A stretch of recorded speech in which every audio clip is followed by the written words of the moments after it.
for card of consonants, it's another card of consonant searcher, which also more consistency. You get to use it more often. 1 Flamevol, 1 Debris, and 1 Debris Dragon. $25. Look at that. It's pretty.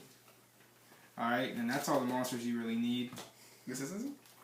Now for the spell lineup. Triple upstart. 3 upstart. Consistency? Get to your cards faster. Dragon Shrine. Consistency? You don't want to run 3. You want to have 2 in there to be able to pitch your E-Dragons. And also you can pitch 1 Labradite so then the other's not dead. Or if you need a Flamevol engrave, you can pitch that as well. 2 Hieratic Seal, which this card was at 3. It got knocked down to 2, so that's why I'm running 2. If 3 was allowed, I'd be running it.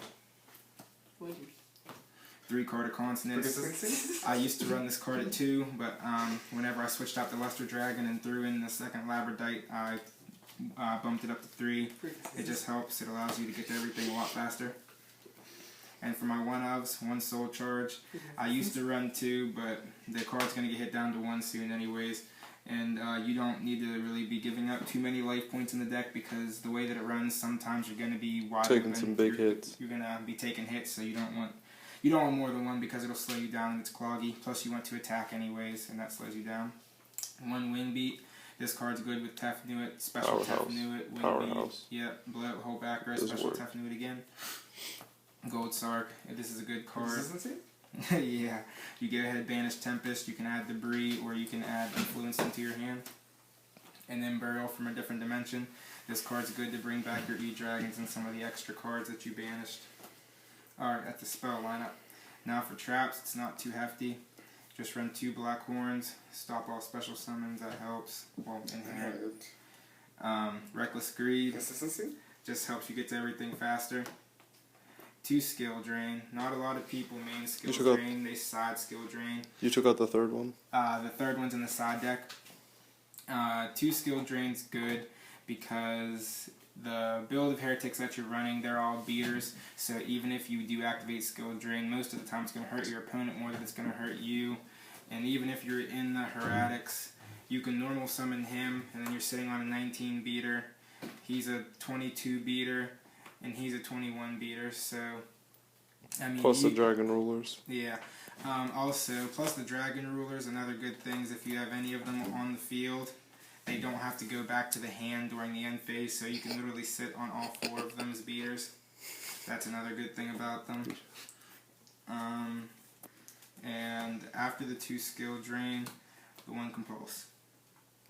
And that's the 40 No card Solemn, no Bottomless. No Solemn. You don't want Solemn Warning because you already run 2 Skill Drain and you're also running the 1 Soul Charge, so you already have enough cards in the deck to pay life points. You don't want any more than that. Bottomless you could throw in there, but the way that the deck's run, you aren't really going to be using back row. You're going to have your big beaters on the field anyways. Now, speaking of the big beaters, the extra deck, I run 2 Draco Sack. This card is very important in the deck. You can go into it very easily. I can show you guys one of the combos here in 1 second. And then 1 Big Eye. And then these are my main rank 7s if you go into. They get you out of a lot of situations. And then your 2 Gaia Charger. Gaia Charger is good because whenever your rank 6s are dead, you just go ahead and overlay into him. Plus some of them they can't attack whenever you activate their effects. So that can get you into a situation where you can OTK easily. And then those are the rank 5s. For the rank 6s, I run 1 M7. M7 is just good, just bounces something back, bounces a Hieratic back or a card on your opponent's field. Gauntlet Launcher, it can come in handy and go ahead and blow up. Strike Bouncer. Strike Bouncer is good because it just negates a lot of problems. So why not the Master Blades in the rank 7? Because Master Blades is irrelevant. Yeah, I mean, straight up, you wouldn't know why. I don't think it's very good. And then 2 Atom. Atom is very good in the deck. It's the card that starts all of your combos. Overlay for it, bring out an E-Dragon, special an E-Dragon, go into a Draco Sack. Once again, I'll show you that combo here in a second. Can you wombo? You can wombo all you want. Okay, those are all the exceeds. Now for the Synchros, you run a Star Eater. He's real easy to go into. All you need is 1 Debris Dragon and 1 E-Dragon. Leo, an Influence Dragon and an E-Dragon. Leo's real hard to get over as well. And then as far as the 8 scale, I only run 2, Stardust and Scrap. Scrap's real good because depending on the match you're playing, if you're playing a gear or something like that, you can go ahead, pop a card, and pop the set armor, and that really slows your opponent down. And Stardust Dragon just negates a lot of stuff, and he's hard to get over. And then for the 1 ring 7 Black Rose, just use Black Rose to nuke boards whenever you need to. Or you can even bring him back with Soul Charge and use him as a level 7 to overlay for a Draco Sack. Alright, now the one combo I wanted to show real quick before I wrap it up is how easily that the deck can explode. You're good, you're at 7 minutes. Let's just say this is your hand. If you have at least these 3 cards in your hand, you can easily go off. Or any E-Dragon. Or any E-Dragon. It doesn't have to be Tempest. It can be any of the elemental dragons. What you do is you normal summon him with his effect. You don't have to tribute him. And then you use Sue's effect from hand. You tribute him to special summon him. As Set's effect activates in Graveyard, allowing you to special any normal dragon from your deck, or graveyard, or field, or anywhere. Focus. And then you bring out Labradite. You overlay those 2.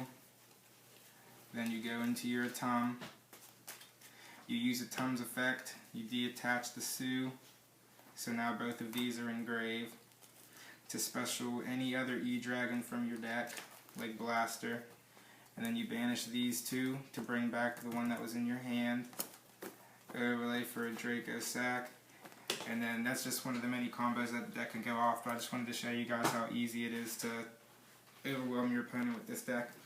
But yeah, that's the Hieratic ruler build. If you guys have any questions or anything that you think would make the deck better, feel free to comment, like, and subscribe. And Jordan McCray from Team Duel Mega Boss signing out. Also, if you guys want to see side deck, let us know, because we don't know if you want to see that or not. That's personal preference. You need to let us know in the comments. I type of deal. Alright, we're out.